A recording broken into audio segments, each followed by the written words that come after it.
애국 시민 여러분, 김성원 반갑습니다. 김성원입니다. 감사합니다. 이 나라 지켜주셔서 감사합니다. 감사합니다. 우리 한번 시작하기 전에 구호 한번 외치겠습니다. 첫 번째, 싸우자입니다. 싸우자! 싸우자! 싸우자! 싸우자! 싸우자! 싸우자! 이기자! 이기자! 이기자! 여러분, 대구하면 누가 떠오르십니까? 맞습니다. 구국의 영웅, 산업화의 아이콘, 대한민국의 영웅 박정희 대통령이 대구의 상징 아닙니까? 맞죠? 박정희 대통령의 오늘 빌려서 저도 오늘 함성 한번 외치도록 하겠습니다. 박정희 대통령이 어떤 명언을 남겼습니까? 내 마음에 눌리지 않고 맺혀있는 단 하나의 소원이 있다면 우리도 남들과 같이 한번 잘 살아보자 하는 것입니다. 이 김성원이 마음에도 눌리지 않고 맺혀있는 단 하나의 소원이 있다면 그것은 바로 탄핵무효! 와! 탄핵무효! 우와!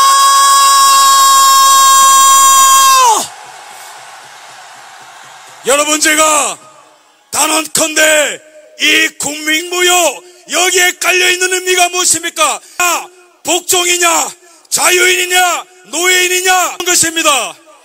맞습니다. 제가 여러분 살면서 이렇게 많은 인파를 처음 봅니다. 하지만 많은 것보다 더 대단한 것은 여기에 있는 함성 5초간 발사하겠습니다. 우와!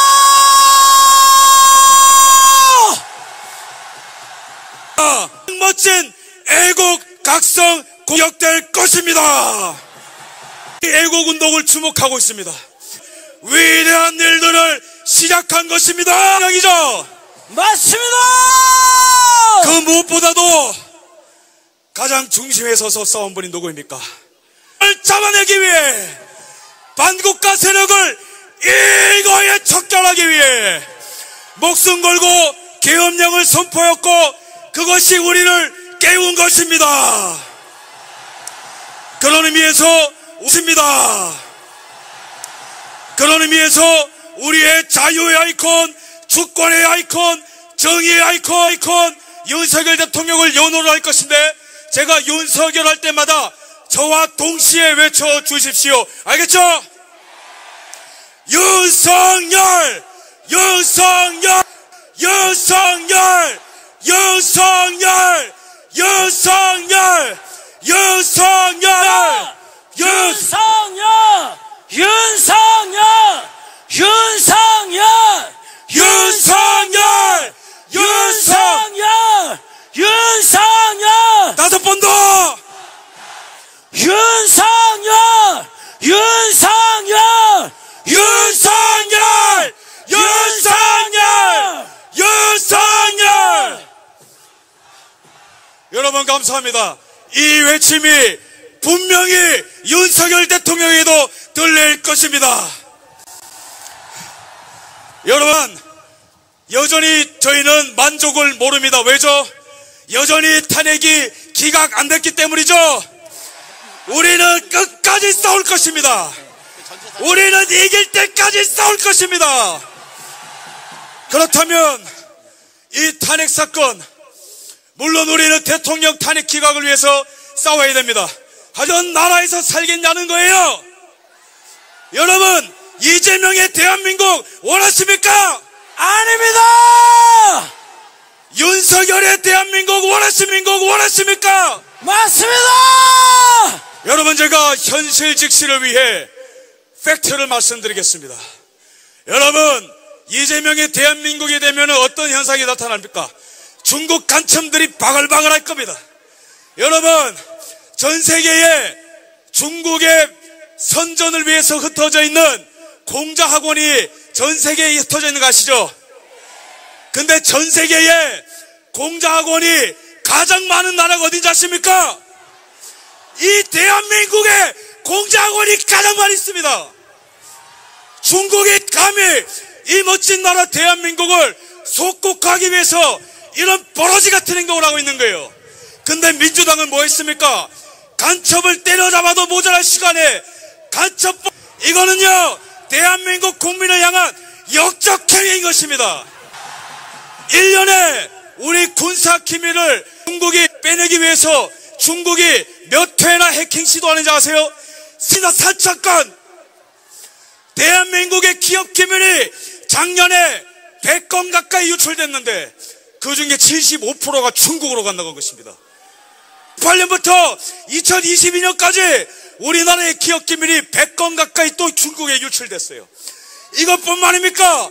우리나라의 휴미트 네트워크가 중국 공산당에 모조리 넘어갔는데 간첩법으로 처벌도 못하는 나라예요.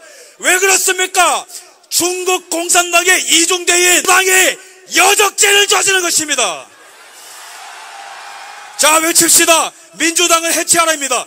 민주당은 해체하라! 민주당은 해체하라! 민주당은 해체하라! 이것뿐만입니까?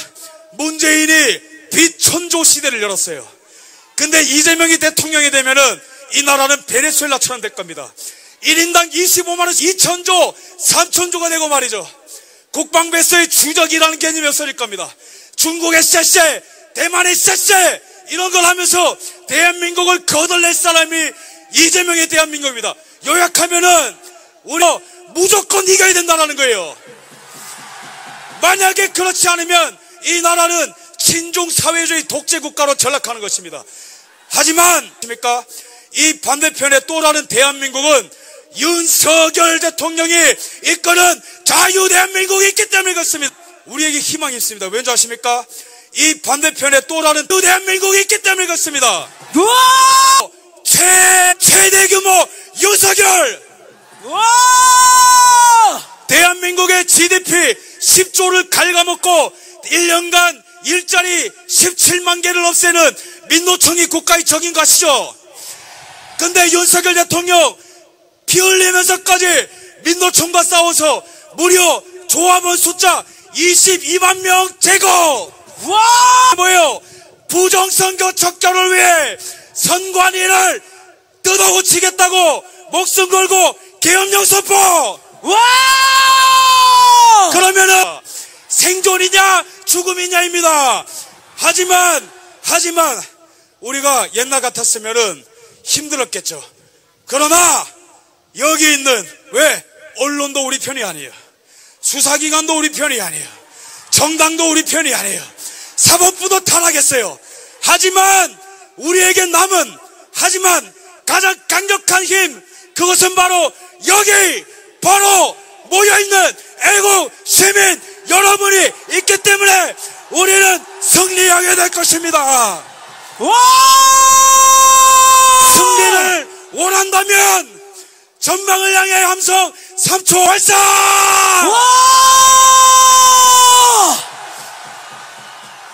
그래서 우리는 탄핵 기각은 물론이거니와 새로운 나라를 만드는 것입니다. 여러분들은 제2의 건국의 주인공이 가십니까? 여기에 서 있는 한 분 한 분이 새로운 나라를 만드는 주역인 거 아십니까? 저는 여러분들이 너무 자랑스럽습니다. 저는 여러분들께 무한한 감사를 드립니다. 저도 미국에서 살았고 미국의 트럼프 그 집회 현장도 가봤지만 미국의 마가 무브먼트보다 더 뜨거운 현장이 바로 여기 대한민국 대구입니다. 그러면은 우리는 어떤 나라를 만들 것인가? 진실이 승리하는 나라 원하십니까? 법치가 승리하는 나라 원하십니까? 자유가 충만한 나라 원하십니까? 여러분, 이 100년간의 전쟁을 보십시오. 이 나라는 원래 지금뿐만 아니고요 100년 동안 거짓과 진실의 싸움이었어요. 6.25 전쟁 때는 어떤 거짓말이 있었습니까? 지금 또 내란죄니 말도 안 되는 거 거짓말인 거 아시죠? 6.25 전쟁 때는 어떤 거짓말이 있었냐면은 이승만 대통령이 한국을 버리고 일본으로 도망갔다라는 거짓말을 김일성이가 그런 거짓말을 했습니다. 이승만 대통령이 도망갔습니까? 끝까지 싸웠습니다. 우리도 끝까지 싸웁시다. 박정희 대통령이 산업화할 때 저 민주당이 당시 어떤 거짓말 했습니까? 박정희가 철강을 팔아서 부자들한테 나눠준다더라. 경부고속도로를 뚫어서 나라를 두 쪽 낸다더라. 당시에도 거짓말이 가득했습니다. 하지만 박정희 대통령 포기했습니까? 끝까지 싸웠습니다. 우리도 끝까지 싸웁시다. 그 다음에 끝이 아니에요. 이명박 대통령 때 광우병, 사드, 전자파 튀겨진다는 괴담, 모조리 다 거짓말입니다. 후쿠시마 모조리 거짓말이에요. 이회창 후보가 대통령 출마할 때는 아들이 병력 비리가 있다고 했는데 그것도 거짓말로 드러났는데 그 거짓말 때문에 대통령 떨어졌어요. 기억나시죠? 근데 그때 거짓말했던 언론사가 어딘지 아십니까? 오마이뉴스예요. 오마이뉴스. 그러면 요약하면 뭡니까? 지금 대한민국은 진실이 승리하는 나라냐 거짓이 승리하는 나라냐 그 교차로에 서 있는데 반드시 우리가 이기게 될 것입니다. 맞습니다. 지금 헌재에서도 거짓말이 무너지고 있습니다. 체포 지시 없었다. 여인영 박척사령관, 이진우 사령관, 그 다음에 그 또 다른 그 707 특임단장 김태현 이런 사람들이 일관적으로 얘기하는 게 뭡니까? 체포 지시 없었다. 홍장원, 곽종근의 거짓말이 드러나고 이제는 탄핵 노래 부르던 조선일보마저도 무릎 꿇고 진실을 보도하고 있어요. 이거는 언론사가 가져온 승리가 아니고 우리가 이끄는 승리인 것입니다. 맞습니다. 그 다음에 민주주의를 위해서는 법치가 필요합니다. 법치가 뭡니까? 법의 지배를 받는 겁니다. 헌재도 법의 지배를 받아라. 사법부도 법의 지배를 받아라. 맞습니다. 이재명이도 법의 지배를 받아라. 맞습니다. 그럴 때 국민들이 법을 따르는 거 아니겠습니까? 하지만 정과 사범 5개의 재판 12개의 혐의 이 이재명이가 만약에 대통령이 된다면 대한민국엔 이제는 음주운전을 해도 무죄, 위증교사를 해도 무죄, 선거법 위반을 해도 무죄, 대북송금을 해도 무죄가 되는 야만천지가 되는 것이 선거법 위반을 해도 무죄, 대북송금을 해도 무죄가 되는 야만천지가 되는 것입니다. 이거 막아야 되지 않겠습니까? 맞습니다. 막아야 되지 않겠습니까? 맞습니다. 그러면은 우리가 승리하게 될 때에 법치가 회복되면 어떤 일이 일어나겠습니까? 진짜 내란범들을 처벌하게 됩니다. 우리는 진짜 내란범들을 처벌하게 되는 것이 법치의 회복인 것입니다. 부정선거를 저지른 자들이 있다면 사형을 하는 것이 법치의 회복인 것입니다. 중국 간첩이 발견되면은 즉시 추방 또는 사형하는 것이 법치의 회복인 것입니다. 맞습니다. 동의하십니까? 네. 진실과 법치가 바로 섰느냐는 누가 결정해 주는 것이 아니고 우리가 지금 여기서 결정하는 것입니다. 마지막으로 자유입니다. 이 나라의 자유, 낙동강전투와 장진오전투와 백선엽 장군의 20년대 5.16 쇼크와 그 다음에 모든 어떤 금융쇼크와 수많은 국제적인 위기와 대내적인 위기를 견디고 대한민국은 유례없는 산업을 이룬 유례없는 산업화와 민주화를 이룬 전 세계에서 가장 멋있는 나라에 가장 멋있는 나라로 우뚝 선 게 대한민국인 거 믿으시죠? 네. 전 세계인들이 우러러보는 자유의 상징이 된 거 아시죠? 네.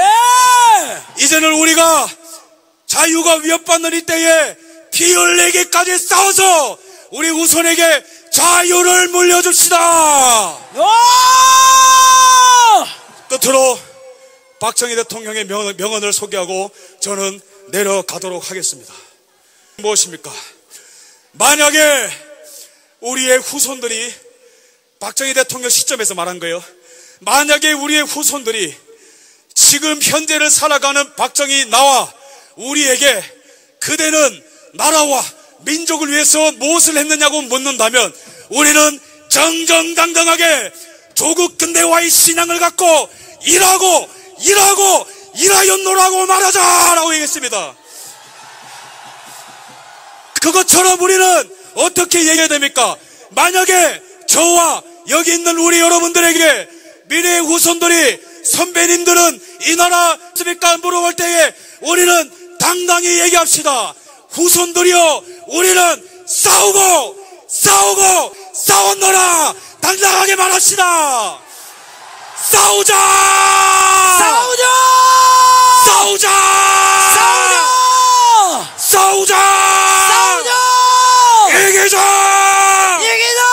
이기자!